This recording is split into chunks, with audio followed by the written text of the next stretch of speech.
with what's going on in the world today.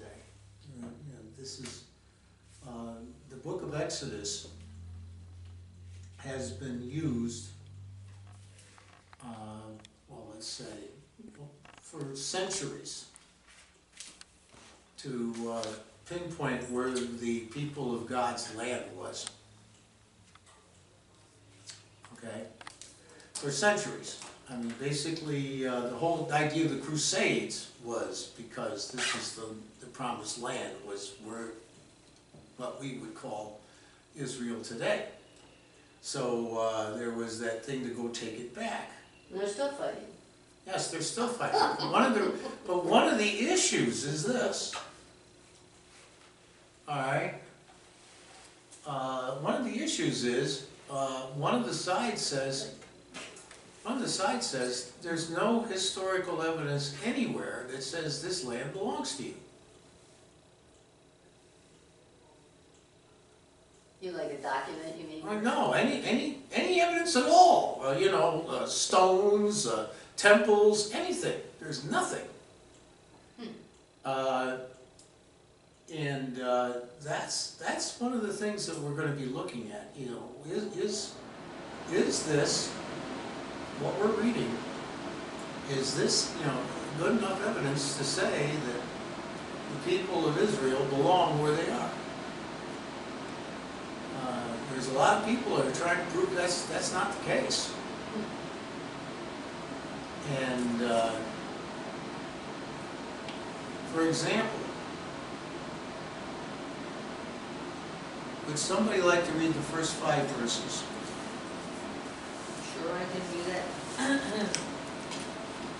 These are the names of the sons of Israel who went to Egypt with Jacob, each with his family: Reuben, Simeon, Levi, and Judah, Issachar, Zebulun, and Benjamin, Dan and Naphtali, Gad and Asher. The descendants of Jacob numbered 70 in all. Joseph was already in Egypt then. Okay. All right. How many tribes were there of Israel? Well, How many names did you just read? not that many.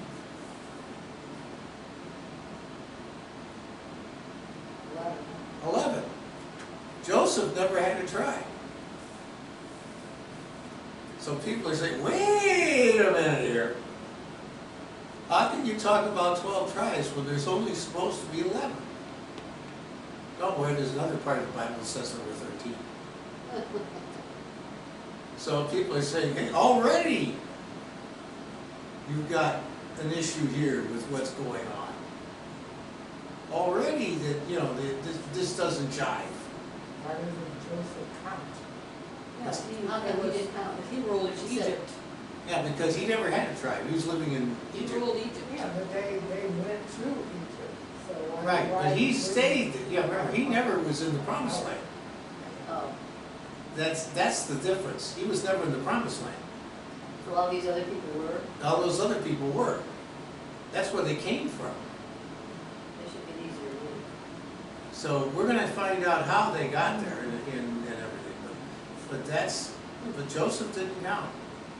And so now everybody's wondering, wait a minute, there's 11 tribes that went there. So that can't be, there's 11 tribes that went back. Where's the 12th? See, already this doesn't jive with anything.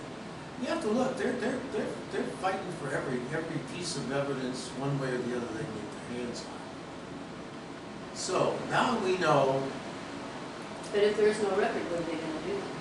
exactly.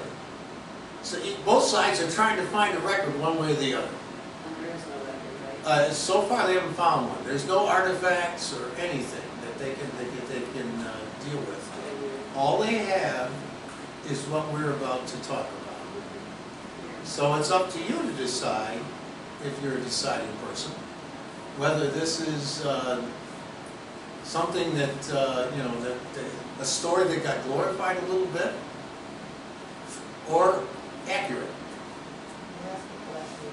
Mary said Joseph did not count, but he came from where his brothers were initially before he got sold and everything. Yeah, right. So why wouldn't he Because count that way? he never had a tribe.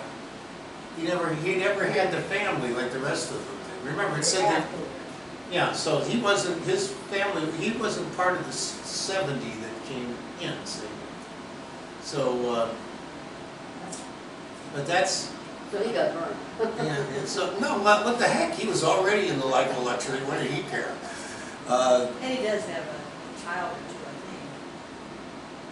think. No, the whole deal He is, eventually has children, I think. well, you see, that's the thing.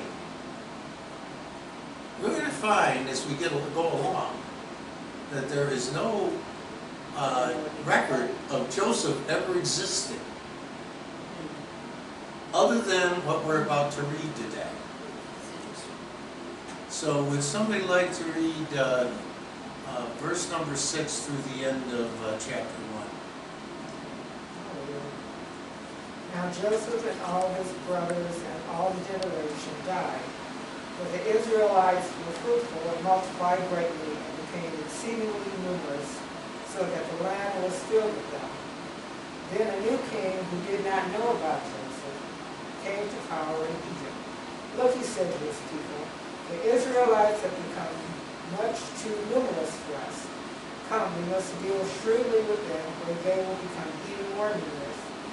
And if war breaks out, we'll join our enemies, fight against us, and leave the country. So they put slave masters over them to oppress them with forced labor. And they built Pithom and Ramesses as store cities for Pharaoh. But the more they were oppressed, the more they multiplied and spread. So the Egyptians came to dread the Israelites and worked them ruthlessly. They made their lives bitter with hard labor in brick and mortar and with all kinds of work in the fields. And all their hard labor the Egyptians used them ruthlessly. The king of Egypt said to the Hebrew midwives, whose names were Shiphrah and Puah, when you help the Hebrew women in childbirth and observe them on the delivery stool, if it is a boy, kill him. But if it is a girl, let her live. The midwives, however, feared God and did not do what the king of Egypt had told them to do. They let the boys live. Then the king of Egypt summoned the midwives and asked them, why have you done this? Why have you let the boys live? The midwives answered Pharaoh, Hebrew women are not like Egyptian women. They are vigorous and give birth before the midwives arrive. So God was kind to the midwives, and the people increased and became even more numerous. And because the midwives feared God, he gave them families of their own. Then Pharaoh gave this order to all his people. Every boy that is born you must throw into the Nile, but let every girl live. Okay. Yes, already you're getting an idea of the movie of the Ten Commandments before Moses, about how they were treated and, you know. Well, yes, but there's also a couple of other things in there. For example, he said, then a new king who did not know Joseph.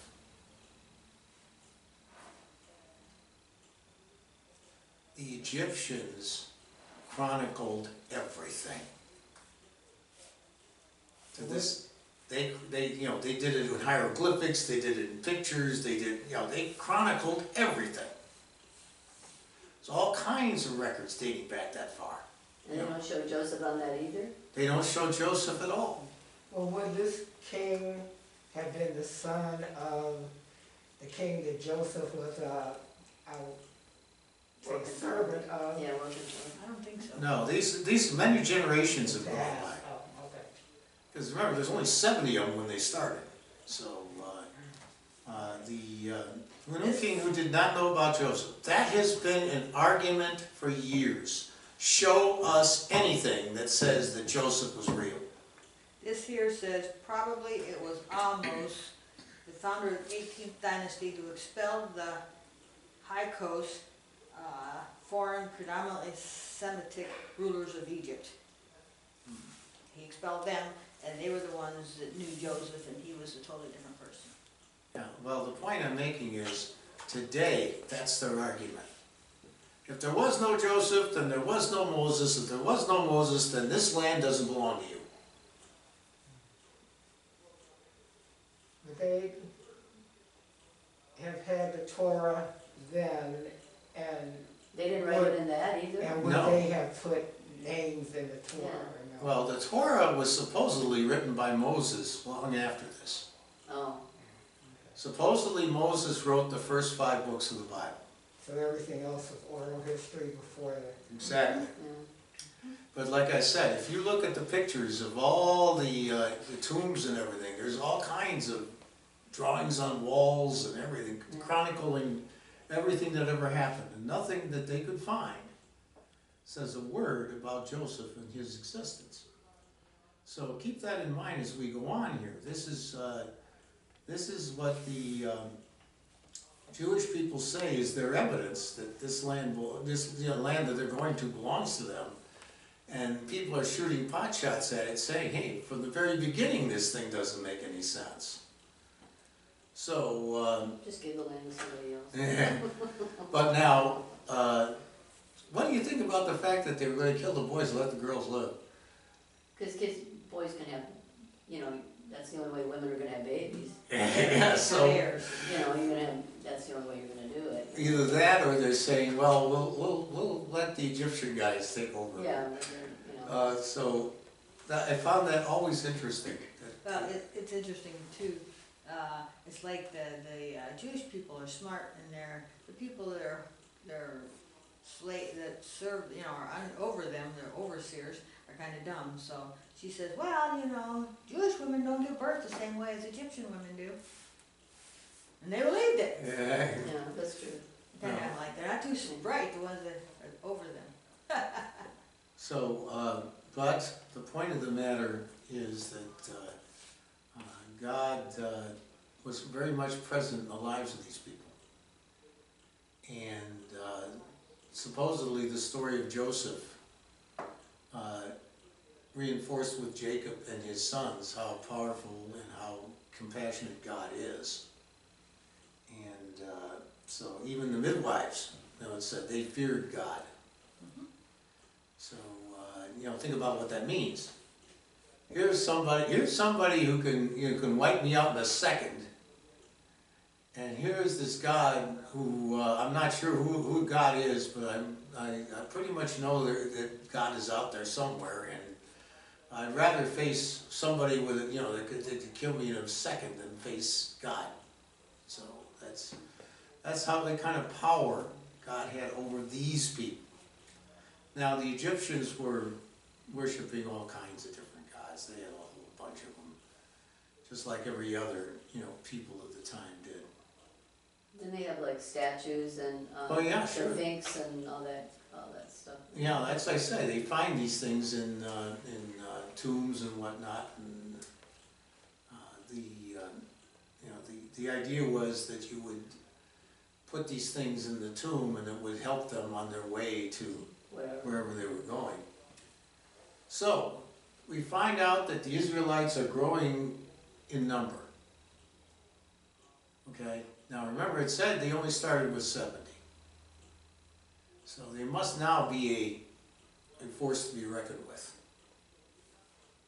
Don't take this wrong, Elder Reed, but they don't have nothing else to do, so what do you think they're doing? Yeah, right. Well, yeah, but well, like I said, their life is miserable, you know. It's just the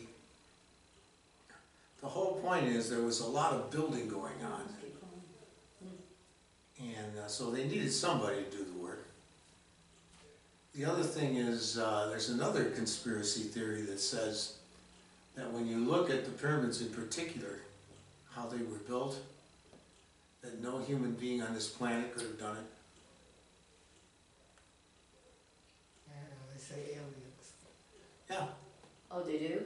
they sure Some do. people- Some people say If that. you listen Some to people some say of the programs on TV, they talk about aliens with the pyramids and things like, what do you call it? Stonehenge. Stonehenge, and some of the circles, some of all the stuff that you don't expect to be there. You don't understand how it was done, they think aliens did. Well, let's put it this way, the pyramids are done to such precision. I mean, the gaps inside those stones are next to nothing.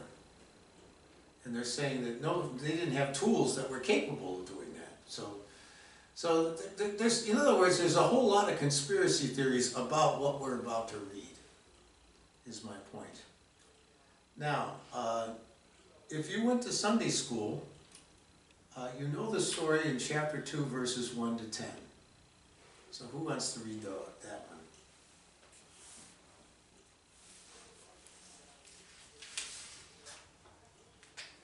I was like this. Now a man of the house of Levi married a Levite woman, and she became pregnant, gave birth to a son. When she saw that he was a fine child, she hid him for 3 months. But when she could not hide him no longer, she got a, how do you say that? Papyrus. A papyrus basket for him, and coated it with tar and pitch.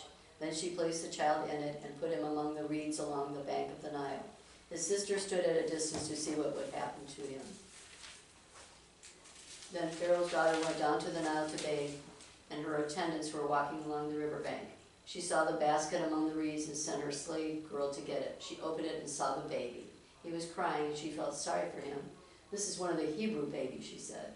Then his sister asked Pharaoh's daughter, "Shall I go and get one of the Hebrew women to nurse the baby for you?" "Yes, go," she answered. And the girl went and got the baby's mother. Pharaoh's daughter said to her, "Take this baby and nurse him for me, and I will pay you." So the woman took the baby and nursed him. When the child grew older, she took him to Pharaoh's daughter, and he became her son. She named him Moses, saying, "I drew him out of the water." Okay. All right. We all studied that story in Sunday school. We had to color the picture and the whole thing, you know, with the reeds and everything. What was Moses' sister's name? Miriam, how do you want to say that? M-I-R-I-A-M, Miriam. Well, that's what it was. Yeah, and that's still a name that's used sometimes today when you name a baby. Yeah. My friend's daughter just named her baby Cairo, baby boy, Cairo. I know, don't even ask, I just went, okay. I keep asking her, what's his name again? Okay, because in the United States, in Illinois, it's pronounced Cairo. She told me it's Kairos, just like Kairos. The Southern Illinois has a huge Egyptian influence. I have no idea why. The Southern Illinois University mascot is a Saluki, which is an Egyptian dog. Well, there are a lot of immigrants there from Egypt. I don't know. I mean, the town is C-A-I-R-O is there, Okay. and they have all these little Egypt things, and Huh. I never knew why. It just because Illinois is you drive from Chicago to the southern tip of Illinois, which most Chicagoans never bother to do, and it's like an entirely different world down there. And but why Egypt? I'll have to look that one up, because like I said, I know that there's a lot of Egyptian symbols at southern Illinois and Carbondale. I just thought maybe there were a bunch of immigrants there. So, now, how many of you saw the movie, Ten Commandments? Oh, sure. It's on every Saturday night before Easter, I guess. I saw it years and years ago. It's been on years and years. Yeah, years and years ago. It's amazing how who's on that thing, and I remember seeing John Derrick on that thing, and I wonder how in the heck, if he looked like that in 1950, how he could possibly marry Bo in 1985. He was good looking though. Oh yeah, I would say he was Good looking. he was a handsome guy.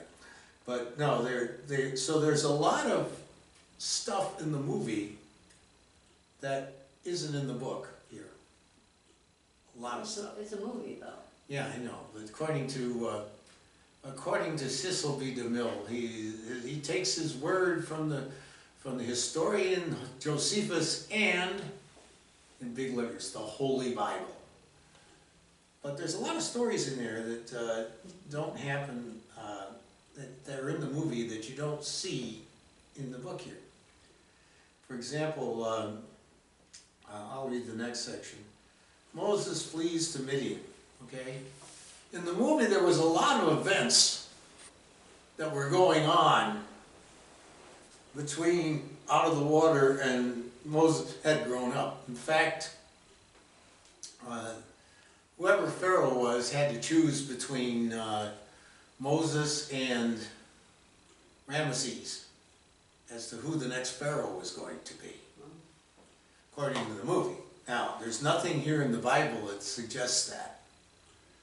But, so after, Moses is grown up now. He says, one day after Moses had grown up, he went out to where his own people were and watched them at their hard labor. He saw an Egyptian beating a Hebrew, one of his own people. Glancing this way and that, seeing no one, he killed the Egyptian and hid him in the sand. The next day he went out and saw two Hebrews fighting. He asked the one in the wrong, "Why are you hitting your fellow Hebrew?" The man said, "Who made you ruler and judge over us? Are you thinking of killing me as you killed the Egyptian?" Then Moses was afraid and thought, "What I did must have become known." When Pharaoh heard of this, he tried to kill Moses, but Moses fled from Pharaoh and went to live in Midian, where he sat down by a well. You remember the movie? The movie tells this story quite a bit different. The movie said it was Ramesses who figures it out. And Pharaoh has no choice but to expel him. And Ramesses takes him in his chariot and lets him out in the desert and says, "Get lost." And if you remember the movie, he's crawling and, sandstorms and all kinds of things like this to get to where he's going. Notice it doesn't mention any of that here. I'll have to watch it because I haven't seen it in a long time. The interesting thing too is, you get from this, is that Moses knew that he was Hebrew. Somebody had told him sometime. Well, let's put it this way. According to the movie, they found his, what do you want to call it, swaddling cloth, and it was the Levite colors. And that's how he figured it out. Oh, he figured it out? Now, according to the movie, yeah, he actually meets his real mother Okay. and the whole thing, so. And in the movie, the nurse told, Somebody said. the nurse had the blanket and she, Yeah. So, and then there was the love interest involved that was trying to choose between the two, and she supposedly got involved in it. But again, it doesn't say any of that here. It also says he got to a well. Now in the movie, remember, he's half exhausted and half dead. He gets to this well. And it's the first well he's had in like 9 days or some doggone thing. And supposedly you can't last 3 days without water, but that's another story. Anyway, he supposedly just happens to be there and is just kind of. Now, listen to the story.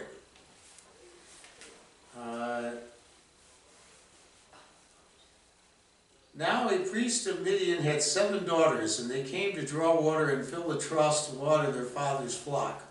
Some shepherds came along and drove them away, but Moses got up and came to their rescue and watered their flock.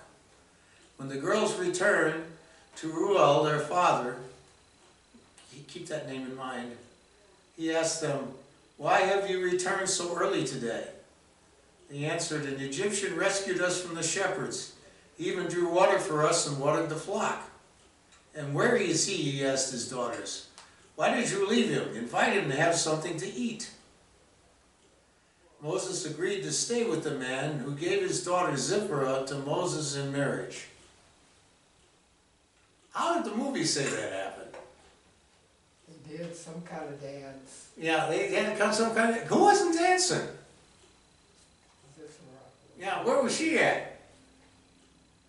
She was doing the work. She was out in the middle of the field somewhere, and they're all kidding Moses. "Boy, you're a lucky guy. You got all these women running around. You can pick anyone you want." And he goes and picks her. So Zipporah gave birth to a son, and Moses named him Gershom, saying, "I have become an alien in a foreign land." During that long period, the king of Egypt died. The Israelites groaned their slavery and cried out, and their cry for help because of their slavery went up to God. God heard their groaning, and he remembered his covenant with Abraham, with Isaac, and Jacob. So God looked on the Israelites and was concerned about them.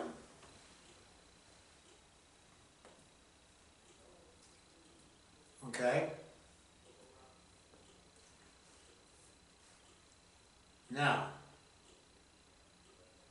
the next thing in chapter 3 is when God calls Moses. Now remember, Moses is not quite sure who he is.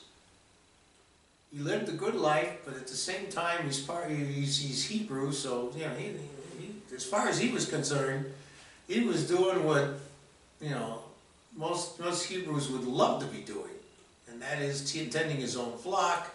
Nobody's bothering him. Everybody's, he's got a family. The other families are still around. I mean, that's the way he wants to live. Then a funny thing happens.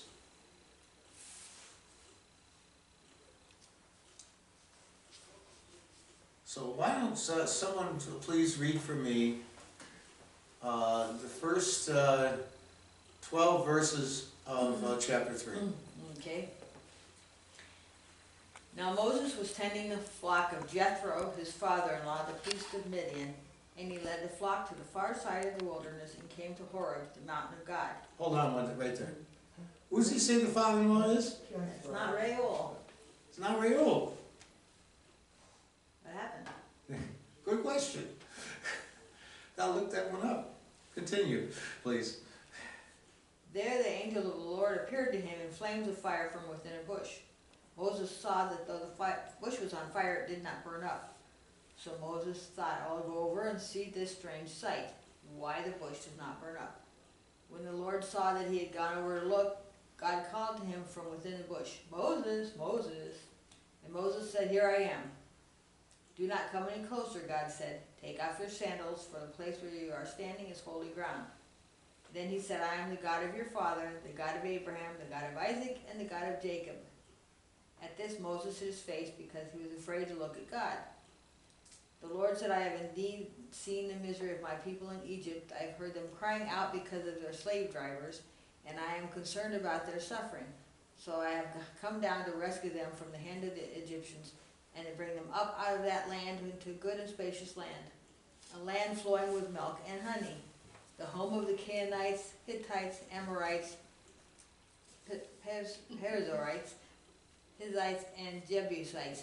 And now the cry of the Israelites has reached me. And I have seen the way of the Egyptians are oppressing them. So now go, I am sending you to Pharaoh to bring my people, the Israelites, out of Egypt. But Moses said to God, Who am I, that I should go to Pharaoh and bring the Israelites out of Egypt? And God said, I will be with you, and this will be the sign to you that it is I who have sent you. When you brought the people out of Egypt, you will worship God on this mountain. Okay. Again, the movie tells the story a bit different. In the movie, someone shows up to tell Moses the story. Yeah, the movie is, his wife was very religious and told him about that guy on the mountain. No, there was a guy that showed up, all beat up and everything. Joshua shows up, and he says, Are you Moses? And, you know, he's all beat up and everything, I'm bleeding, and it's like, well, we really need you, all this is going on. And then he sees the bush. So, according to, I don't know where he got that idea from, because it's certainly not from here. But again, it's Hollywood. You know what they say in Hollywood? If the legend is better than the truth, show the legend. So anyway, so Moses is now figuring out that something is up. You would think he would know already the plight of the people, right? After all, he killed a taskmaster, for heaven's sake. So you would think he would know that, but then God explains it to him. So here he is, living the life he wants to live, and now God's saying, I want to send you to take care of this thing. He says, yeah, you know, me and what army? And this is why he responds the way he does. So if someone would like to read verse 13 to the end of the chapter. Moses said to God, suppose I go to the Israelites and say to them, the God of your fathers has sent me to you, and they ask me, what is his name? Then what shall I tell them? God said to Moses, I am who I am. This is what you are to say to the Israelites. I am has sent me to you. God also said to Moses, say to the Israelites, the Lord, the God of your fathers, the God of Abraham, the God of Isaac, the God of Jacob has sent me to you.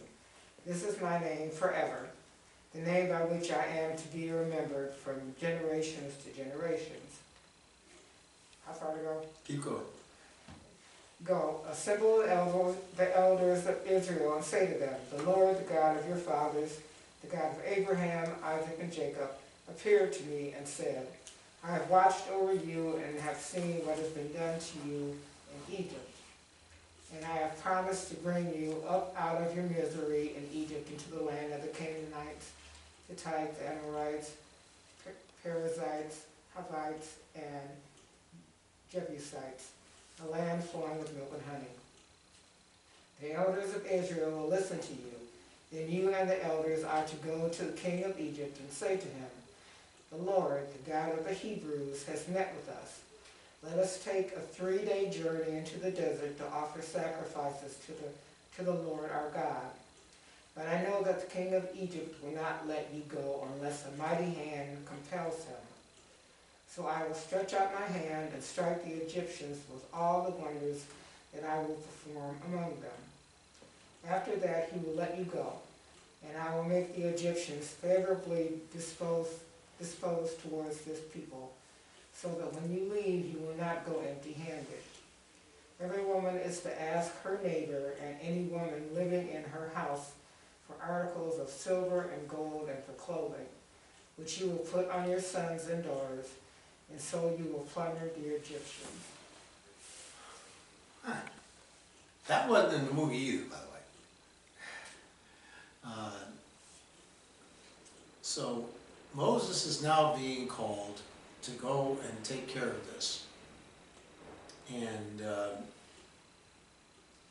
like I said, I bet that wasn't on his to-do list for that day. So now he's already afraid of God. He won't show his face. He's already listened to what God has to say, and he's already starting with the excuses. You know, what if they ask me who you are? Well, tell them I am who I am. Okay? Remember, all the gods had names. And it's like, well, who are you? And say to the Israelites, and the God of Abraham, the God of Isaac, and the God of Jacob has sent me to you. This is my name forever, the name by which I am to be remembered from generation to generation.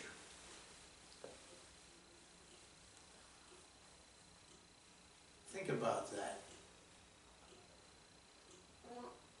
So, that is how he's going to identify those folks. It's been generations. There may be, there may be some people that don't even know who Jacob was. But I imagine most of them did. And then he tells them, go assemble the elders of Israel and say to them, the Lord God of your fathers appeared to me and said, I have watched over you and seen what has been done to you in Egypt. Okay?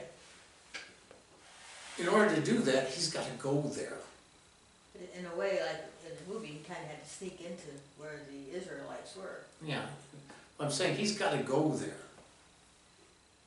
And in the movie, they recognized who he was right away. So the question was, why the heck did they let him live? They want to kill him once before. So there's a lot of intrigue going on here. Because, you know, Moses, be quite frankly, at this point, doesn't want to go. He has to be convinced to go. And he comes up with all kinds of excuses as to why God has the wrong guy. This was the same Pharaoh from when Moses left. Yeah, same guy. No, actually, Pharaoh is now the other guy. Remember I said he was going to pick between the two? Well, it's now the other guy. It's the Yul Brynner character, if you recall. Anyway, now what was also not in the movie was how they were supposed to, every woman is to ask her neighbor and any woman living in their house for articles of silver and gold and for clothing.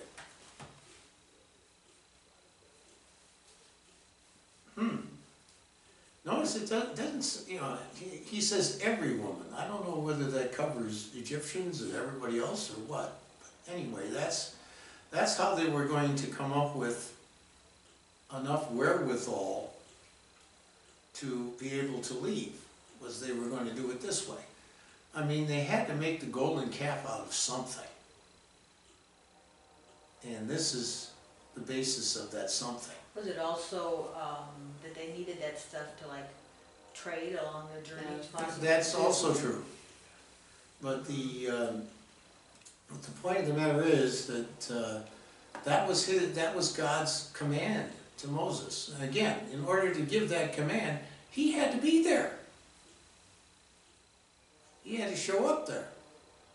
So, like I said, I'm sure that the new Pharaoh knows what he looks like. Because according to the movies, the guy drove him out there. You know, so even though he's probably older and probably got a beard and everything, they still know what he looks like. They probably still know what he sounds like. Okay. In chapter 4, Moses answered, "What if they do not believe me or listen to me and say, 'The Lord did not appear to you'?" Then the Lord said to him, "What is that in your hand?" "A staff," he replied. Remember, he's a shepherd. Every shepherd has a staff. The Lord said, "Throw it on the ground." Moses threw it on the ground and it became a snake, and he ran from it. Then the Lord said to him, "Reach out your hand and take it by the tail." He just ran from it, so now he's going to come back and take it by the tail. Any of you ever held a snake? Sure. We played with them when we were kids, yeah. They're only garter snakes. Yeah, well, my daughter actually loves holding snakes. Oh, gross. And she says, they don't feel like they look. No. You know, it's like, okay, fine. But anyway, he grabs the Oily snake. and slick, they're really not always oily and slick. So then he grabs the snake by the tail and reached and turned it back into a staff in his hand. "This," said the Lord, "is that they may believe that the Lord, the God of their fathers, the God of Abraham, the God of Isaac, and the God of Jacob, has appeared to you." Keep this story in mind. It comes up again. Then the Lord said, "Put your hand inside of your cloak." So Moses put his hand into his cloak, and when he took out his hand, it was leprous, like snow. "Now put it back into your cloak," he said. So Moses put his hand back into his cloak, and when he took it out, it was restored like the rest of his flesh. Then the Lord said, "They do not believe you or pay attention to the first miraculous sign, then they may believe the second. But what if they do not believe these two signs or listen to you? Then take some water from the Nile and pour it on the dry ground. The water you will take from the river will become blood on the ground." So already he's at step 3. Remember in the movie how that happened? All of a sudden, all the fountains are, showing blood and everything, and everybody's running away. And, But Moses, in some ways, had to be brave enough to grab the snake by the tail that he had run away from. Exactly, that's my point. So, you know, it would take an awful lot for me to grab a snake by the tail. And like I said, my daughter loves them, so no big deal with her.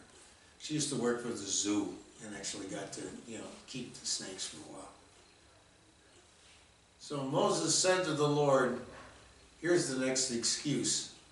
I have never been eloquent, neither in the past nor since you have spoken to your servant. I am slow of speech and tongue. They made a follow-up movie about Moses where he stuttered. Because Charlton Heston did not have a problem with eloquence, if you recall.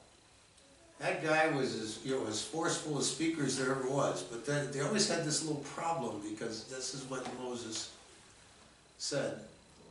So the Lord said to him, who gave man his mouth? Who makes him deaf or mute? Who gives him sight or makes him blind? Is it not I, the Lord? Now go, I will help you speak and teach you what to say.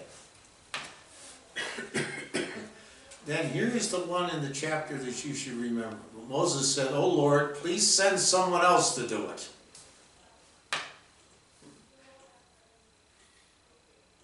Please send someone else to do it. I think it's pretty clear he didn't want to go. Now when you stop and think, here was a guy that they were grooming to be Pharaoh. You would think he would be, you know, risk taker and leader and everything. But he says, send someone else. Then the Lord's anger burned against Moses, and he said, what about your brother Aaron the Levite? I know he can speak well. He is already on his way to meet you, and his heart will be glad when he sees you. You shall speak to him and put words in his mouth. I will help you, both of you speak, and will teach you what to do. He will speak to the people for you, and will be as if your mouth was as if you were God to him. But take his staff in your hand so you can perform miraculous signs with it. See, and he was willing to argue with God and say, no, I'm not the right one. And you would think that he would be afraid God would kill him or something. Well, But he wasn't. Well, it says the Lord's anger, you know, burned at him. But the most important point is, how did he know he had a brother? God knows everything. No, I mean, how did Moses know he had a brother? Chances are he had no idea. So then Aaron's coming to meet him. So God has already planned out every single excuse that Moses could have come up with and has decided to deal with them one at a time. So it's like Moses had this game plan, you know, if he says gets around this one, I'll bring this one up. So I guess at this point, Moses ran out of excuses. I have a question. In the movie, when Moses met his family, met his mother, was that, I don't know if that was before he went to Midian? Actually, I think yeah, he stayed with his family after he came back, so they knew where he was. But before, when he left, because in the movie, his Egyptian mother was pleading with him to stay. Yeah. But he met his whole family, so he knew Yeah. at that point that he had a brother. I don't know if he did. But anyway, let's put it this way. He may have found out, but chances are they probably, you know, they may have never seen each other. Because if you remember in the movie, Moses shows up at his mother's house. And then they make a big deal about, then they make a deal, you know, remember he makes a big deal about I am the son of Yoshibel, who was the mother's name. But the point of the matter is, here's a brother he may not have known much at But all. how come he didn't get killed? That's But they that's were another killing- question. You know, they were killing all the baby boys, how come he didn't get killed? That's another question, you Or get see? thrown in the river? You see, that's why people are throwing darts at this. Well, see, for a while, the midwives didn't kill them, and then after that, then they said throw them in the river. So there was different periods of time too. You Well, know, also, How old Aaron was. well, that's the thing, I don't know for sure how, whether Aaron was an older brother, but be that as it may, here is another thing that scholars have been arguing about for centuries. So then, Moses went back to Jethro, his father-in-law, and said to him, "Let me go back to my own people in Egypt to see if any of them are still alive." Jethro said, "Go, and I wish you well." Now the Lord said to Moses and Midian, "Go back to Egypt, for all the men who wanted to kill you are dead." Well, the movie didn't exactly agree with that. Moses took his wife and sons, put them, notice it says sons, so he has more than one, put them on the donkey and started back to Egypt. And he took the staff of God in his hand. The Lord said to Moses, "When you return to Egypt, see that you are performed before Pharaoh all the wonders I have given you the power to do. But I will harden his heart so that he will not let the people go." Doesn't that strike you as odd? What's that? So the whole thing is weird. I mean, it's like, wait a minute, I want you to go and convince them, but I'm going to make sure you don't. Well, anyway. Then the Lord, then say to Pharaoh, "This is what the Lord says. Israel was my firstborn son, and I told you, let my son go so he may worship me. But you refused to let him go, so I will kill your firstborn son." At a lodging place on the way, the Lord met Moses and was about to kill him. But Zipporah took out a flint knife, cut off her son's foreskin, and touched Moses' feet with it. "Surely you are the bridegroom of the blood to me," she said, "so the Lord will let him alone." At that time she said, "bridegroom of blood," referring to the circumcision. Funny, that wasn't in the movie either. So, didn't start out all that well. Then finally the Lord said to Aaron, "Go into the desert and meet Moses." So he met Moses at the mountain of God and kissed him. Well, the mountain of God was where the burning bush was. Then Moses told Aaron everything the Lord had sent him to say, and also about all the miraculous signs he had commanded him to perform.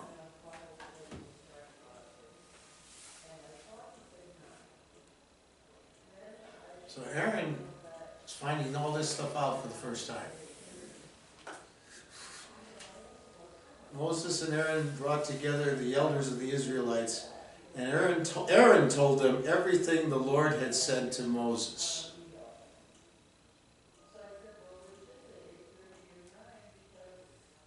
He also performed the signs before the people, and they believed. And when they heard the Lord was concerned about them and had seen their misery, they bowed down and worshipped. So stop and think of what this story is, what this book really says. Moses was reluctant to go and do any of this. And when he got there, Aaron did all the talking.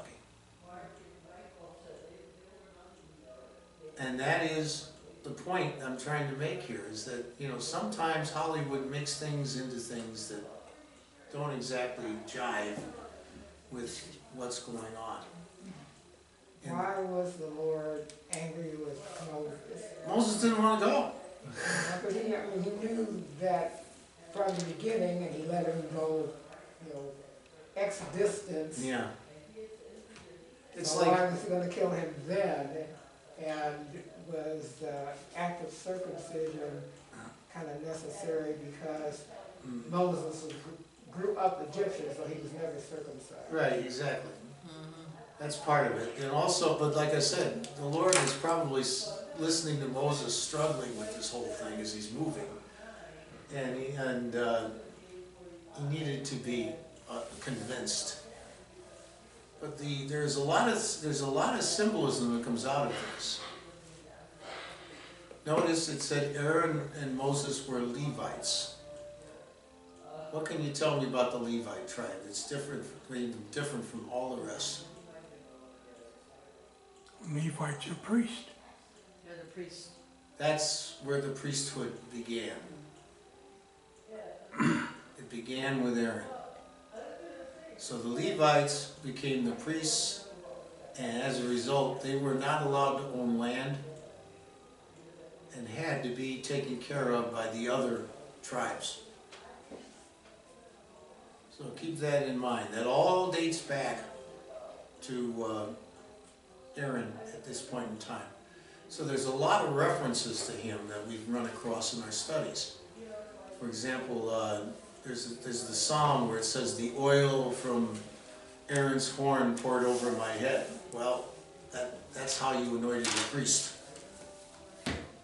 was you poured oil on his head. Now,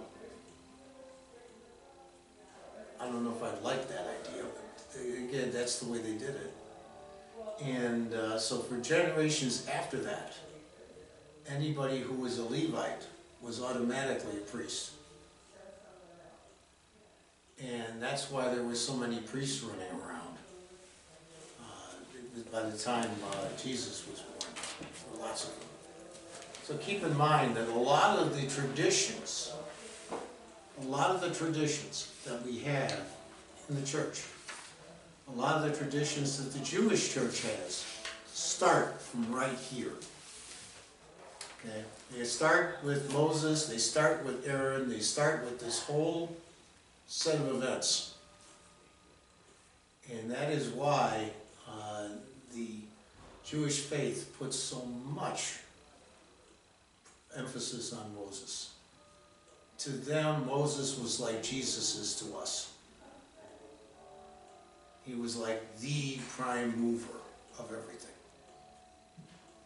And after all, it was called the Law of Moses. So as we go forward from this point, you're going to see that there's a lot of other references that impacted the church that we have today. And they all start from the events that we're about to read. And next time you watch the movie, just watch it as a movie. When it comes on, let me know.